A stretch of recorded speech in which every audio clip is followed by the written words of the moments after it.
What began as a routine purchase inside a Florida Home Depot quickly escalated into a constitutional dispute involving investigative detention, alleged theft, and questions surrounding the limits of police authority during retail pricing conflicts. On body camera footage recorded in West Palm Beach, officers responded after store employees claimed a pendant light had improperly scanned for just 1 cent. The customers insisted they had legally paid for every item in their cart. But within moments, the interaction shifted away from a pricing disagreement and into a debate over whether police had lawful grounds to detain them at all. It's not a penny. No, it's not a penny. It's not a penny. Hi. Hi. Hey. What's going on? So we bought something and she's saying that it didn't ring up right, but we paid for it. Let's figure this out, okay? Okay. May I? Yeah, go ahead.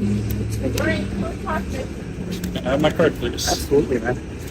So, ma'am, do you want to come explain this? Okay, so they just registered himself, and then like it's a penny. So I told them that we have to change the price on it, and they wanted to walk out.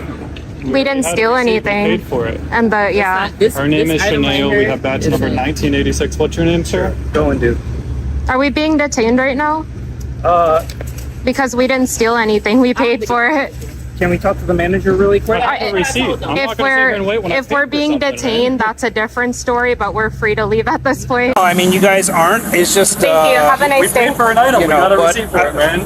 Well, actually, hang on, guys. If there's Are we free or allegation, are we being detained? if Because there's, we didn't steal anything. If they ring, Are we if they- free to leave or are we being if detained? they're making alleg, I'm trying to explain to you, man. Free to leave or being detained? You guys are being detained. Okay. Okay.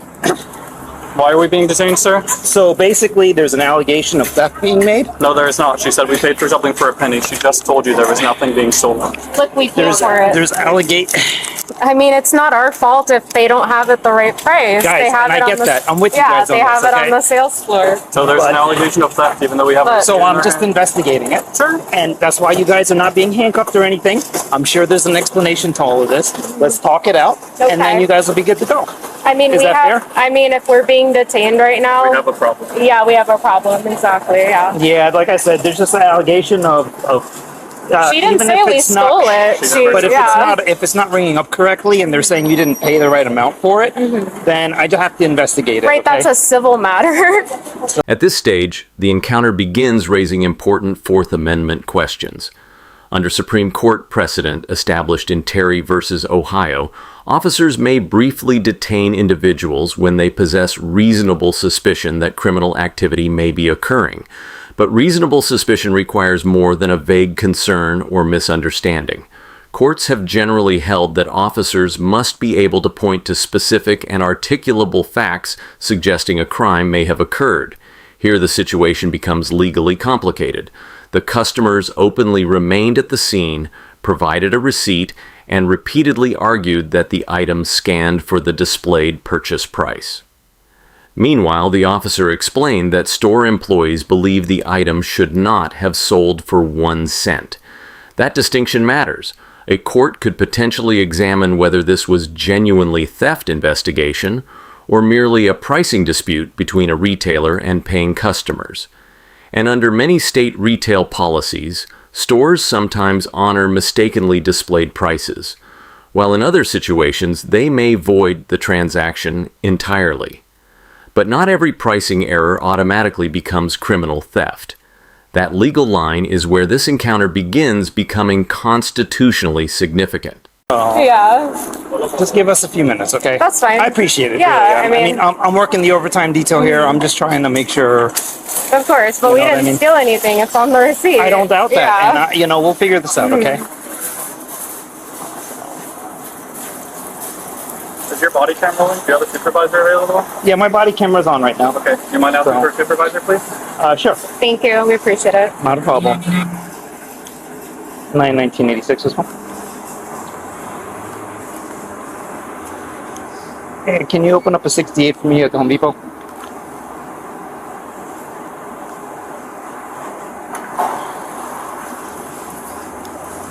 And I'm out with two requesting supervisor. Hey guys, so we're on the we're at the Home Depot on Palm Beach Lakes right now. We just paid for this pendant light over here. This is our receipt. The lady is saying that this did not scan properly. However, when I price checked this item, the other gentleman in the store told me how much it was. We came here, we scanned it. This is the price of the item, and we're being detained right now, guys. Let me ask you first. Sure, it's Anthony going to. Anthony? Yeah. Okay. What's your guy's name? You mind spelling your last name for me? It's Goindoo. I'm Amanda. Amanda? Accurate Amanda. Oh, hey, how are you? Hey, good. Nice to meet I'm you. so sorry that this is happening. You know? Where? So, You see the issue though, I mean, we haven't stole anything, and if you're detaining us Yeah. with the shopkeeper's policy, that's kind of different. So, switching.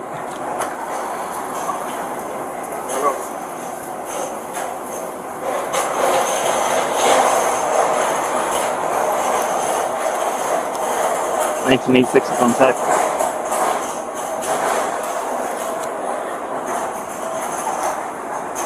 It's just allegations being made by the. Can I call you Sergeant?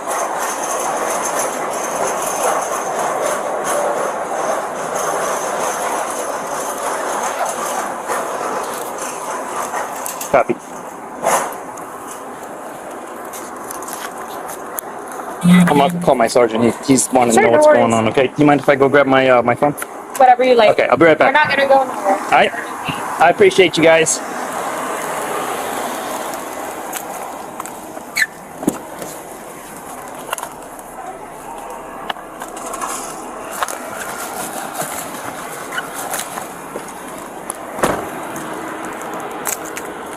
Are you recording? Okay, I'll do it. Unless you want to do a video later, but we're rolling. I'm wondering where their staff is. This is kind of You're telling ridiculous. You know what I mean? Detained over something I just paid for. Every single item in the cart's paid for. Here we The are. courts have ruled and Yeah. established that we cannot be detained more than a certain amount of time. I believe it's 45 minutes. Oh, absolutely, This absolutely. becomes an unlawful detainment. No, I understand, and I'm not here to do anything No, unlawful. you're cool, man. I So- don't have an issue with you. Thank you. You're a very nice gentleman, but No, I I definitely. mean, we have our receipt. We paid for everything. One factor courts often examine during investigative detentions is duration. An officer may briefly detain individuals while attempting to confirm or dispel suspicion. But if the detention becomes unnecessarily prolonged without developing additional evidence, constitutional concerns can intensify. Importantly, however, there is no universal 45-minute rule automatically making every detention unlawful. Instead, courts typically analyze whether officers acted reasonably under the totality of the circumstances. Here, the officer appears to remain relatively calm and cooperative throughout the interaction, even while attempting to balance the store's allegations against the customer's explanation. In most retail theft investigations, intent becomes critically important. Prosecutors generally must establish that a person knowingly intended to deprive the merchant of property without proper payment. But body camera footage here presents several facts that may weaken that theory. The customers remained on scene. They voluntarily showed the receipt. They openly discussed the transaction with officers, and they argued the item scanned at the displayed purchase price. A judge could reasonably conclude those facts are inconsistent with a typical concealment or shoplifting scenario. At the same time, officers responding to merchant complaints are often placed in difficult positions. Ignoring the allegation entirely could expose officers to criticism if theft actually occurred. So the legality often turns on whether the detention remained reasonably tied to investigating the reported conduct. Definitely understand. This is a Home Depot issue. You know what I mean? Seems like they don't care because they're not coming out here either. Well, if they don't come out here, I'm gonna be like, at this point, it's ridiculous. Yeah, You know? I mean, this is our receipt, so. But I'm trying to go live right now.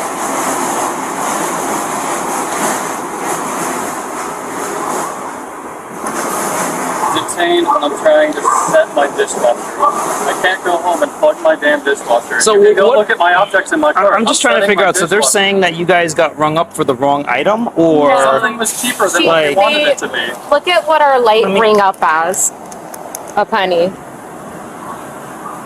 They are is it supposed to? They bought are, it, that's we how paid much for it's it, it's supposed on to the be. They're receipt. supposed to pull it off of the shelf and they don't do that. The store is a mess in there. When you purchase the item, it's yours. It's in your possession. Yeah. So Do you mind if I look at the item just to confirm the SKUs, and then if this is, you're absolutely right. if Then you why we're so if upset you over take this. a picture of this with your phone and you can ask them in there, hey, how much It'll does actually this, show you it'll here. show you how So much if you it look at the is. SKU number, ending in 86 here, ending in 86 here. Every single item in the cart is bought and paid for. Yeah, we Here paid are for being detained everything. over a receipt that we paid for something. that's crazy. You're telling me? That's why I'd like to go home and plug my damn dishwasher in, but instead Yeah. we're dealing with the police at Home Depot in West Palm Beach, Florida. No, absolutely. You know what? You guys are definitely good to go. If it rang up as a penny, I mean, they'll have to. Why I'm That's so on them. limited and why we're on camera right now, unfortunately. You've been totally cool and civil, I appreciate that. But No, being no, detained it's over not a buying problem. items, I'm not cool with, man. Yeah. No, I understand. So are we free to go? Yeah, you guys are good. Goodbye. I apologize. All right. Thank you. All right. Take care, guys. Have a good day. Alrighty. Ultimately, this encounter illustrates how quickly ordinary retail disputes can evolve into constitutional questions once police become involved. Could a court potentially find the initial detention lawful? Possibly. The officer was responding to a direct theft allegation from store employees, which courts often allow officers to investigate briefly. But a court could also examine whether the available facts rapidly undermined reasonable suspicion once the receipt, transaction details, and customer cooperation became clear. Importantly, the officer here remained relatively restrained, avoided unnecessary escalation, and ultimately released the customers without arrest once additional clarification was obtained. That distinction likely prevented this encounter from becoming significantly more confrontational. As of the available footage, no arrest appears to have been made, and the customers were ultimately released at the scene. No publicly confirmed lawsuit or disciplinary findings connected to this specific incident were identified at the time of production. However, encounters like this continue generating broader legal debate surrounding merchant detentions, mistaken pricing systems, and the extent to which officers should rely on retail theft allegations before restricting someone's freedom of movement. Constitutional scholars have long noted that even brief investigative stops can become legally significant when the underlying suspicion rapidly weakens during the encounter itself. This case demonstrates how minor retail disputes can rapidly evolve into constitutional confrontations once questions of detention, suspicion, and police authority enter the equation. And while this interaction ultimately ended peacefully, the footage serves as another reminder that even brief investigative stops remain subject to constitutional scrutiny under the Fourth Amendment. If you enjoy constitutional breakdowns, legal analysis, and professionally edited body cam documentaries, subscribe and watch our next case examining another real-world police encounter through the lens of constitutional law.